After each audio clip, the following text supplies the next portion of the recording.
আমাদের এই প্রিয় জন্মভূমি এই পঞ্চগড় জেলার সম্মানিত সাংবাদিকবৃন্দ এবং পঞ্চগড় জেলার সম্মানিত নাগরিকবৃন্দ, আপনাদের সবাইকে আমরা জানাই সালাম, আসসালামু আলাইকুম এবং অন্যান্য ধর্মের সকলকে আমাদের পক্ষ থেকে আন্তরিক শুভেচ্ছা। আজকে আমাদের সমমনা 11 দলের পক্ষ থেকে যে নির্বাচনী জোট হতে যাচ্ছে এবং যেই জোটের পক্ষ থেকে আমরা আজকে পঞ্চগড় 1 আসনে আমি জাতীয় নাগরিক পার্টি এনসিপির উত্তরাঞ্চলের মুখ্য সংগঠক মোহাম্মদ সার্জিস আলম, আমি আমার যে মনোনয়ন ফর্ম সেটা আমি দাখিল করেছি। আমার সাথে পঞ্চগড় জেলা জামায়াতের সম্মানিত আমির সাহেব এবং সম্মানিত সেক্রেটারি জেনারেল সাহেব রয়েছেন।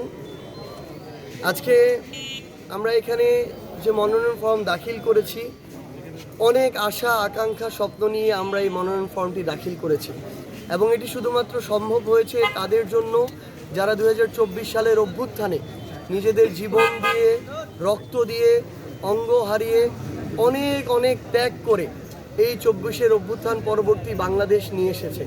আমরা আজকের দিনে তাদেরকে শ্রদ্ধা ভরে স্মরণ করছি এবং আমরা আমাদের জায়গা থেকে মনে করি যে আমরা যদি তাদের ওই আকাঙ্ক্ষাগুলো, যে আকাঙ্ক্ষাগুলোকে ধারণ করে তারা রাজপথে নেমেছিল, এত ত্যাগ করেছে, সেগুলোর যদি আগামীর বাংলাদেশে আমরা বাস্তবায়ন করতে পারি, তাহলেই আজকের এই মনোনয়ন দাখিল এবং নির্বাচনে প্রতিদ্বন্দ্বিতা সার্থক হবে।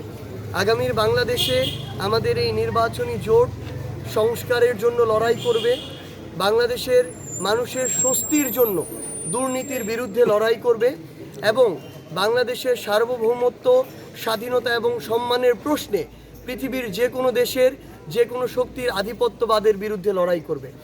আমরা এই ঐক্যবদ্ধ লক্ষ্য নিয়ে আমাদের এই পঞ্চগড় 1 আসনে সমমনা 11 দল আমরা একসাথে কাজ করে যাব এবং ইনশাআল্লাহ এই পঞ্চগড় 1 আসনের মানুষের প্রতিনিধি হিসেবে আমরা আমাদের জায়গা থেকে মানুষের দোয়া, আস্থা এবং সমর্থন নিয়ে আমরা সেই বিজয়ের লক্ষ্যে পৌঁছাবো ইনশাআল্লাহ।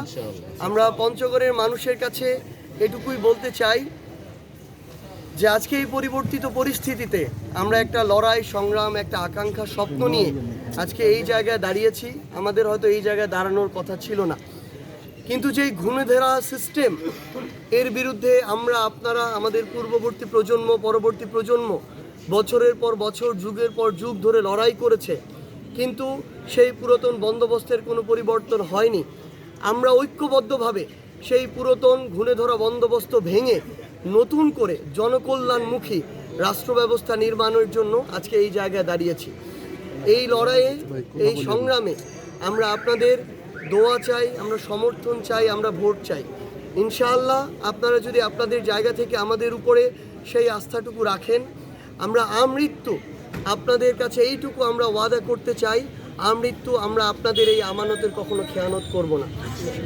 আমরা সবশেষে এইটুকুই বলতে চাই, আগামীর এই পঞ্চগড় বিনির্মাণে আমরা সকল রাজনৈতিক দল মত ঐক্যবদ্ধভাবে যারা ভালোর পক্ষে থাকবে, ন্যায়ের পক্ষে থাকবে, জনগণের পক্ষে থাকবে, তাদের সাথে আমরা কাঁধে কাঁধ মিলিয়ে কাজ করে যাব এবং যারা যে কোনো ধরনের অপকর্মকে, জনগণের ভোগান্তিকে, জনগণের হয়রানিকে, দুর্নীতিকে প্রত্যক্ষ এবং পরোক্ষভাবে প্রশ্রয় দিয়ে যাবে, আমরা তাদের বিরুদ্ধে জনগণকে সাথে নিয়ে লড়াই করে যাব। এবং সর্বশেষে এটুকু বলতে চাই যে আজকে থেকে নির্বাচনের আরেকটি অধ্যায় শুরু হলো। আমরা একটি সুষ্ঠু, স্বচ্ছ, নিরপেক্ষ একটি নির্বাচন চাই। বিগত সময়ের মতো যে নির্বাচনে পেশি শক্তির ব্যবহার হয়, কালো টাকার ব্যবহার হয়, যে নির্বাচনে মানুষকে হয়রানি করা হয়, হানাহানি করা হয়, আমরা সেই নির্বাচন চাই না।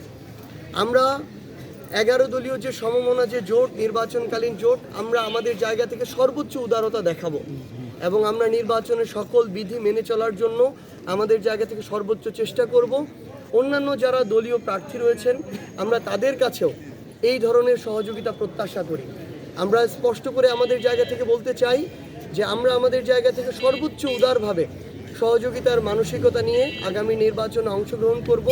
আমরা বিশ্বাস করি আপনারাও সেই জায়গায় এগিয়ে আসবেন এবং ইনশাআল্লাহ জনগণ আগামীতে অবশ্যই সেই পক্ষটিকেই বেছে নিবে যেই পক্ষে তারা নিরাপদ মনে করে, যেই পক্ষকে তারা সকল অপকর্মের বিরুদ্ধে মনে করে এবং যেই পক্ষকে তারা জনগণের পক্ষে মনে করে। আপনাদের সবাইকে অনেক ধন্যবাদ। ইনকিলাব জিন্দাবাদ। ভাই ওই যে ইয়ার থেকে আপনাদের দলের অনেকে পদত্যাগ করেছে জামাতের সাথে জোট হওয়ার কারণে, আবার কেউ ইয়া দিয়েছে, স্মারকলিপি দিয়েছে একটা বড়, এটাকে কিভাবে মূল্যায়ন করবেন? বা খুব স্বাভাবিকভাবেই যে কোনো একটি বড় সিদ্ধান্তের ক্ষেত্রে এই সিদ্ধান্তের পক্ষে এবং বিপক্ষে মত থাকতেই পারে।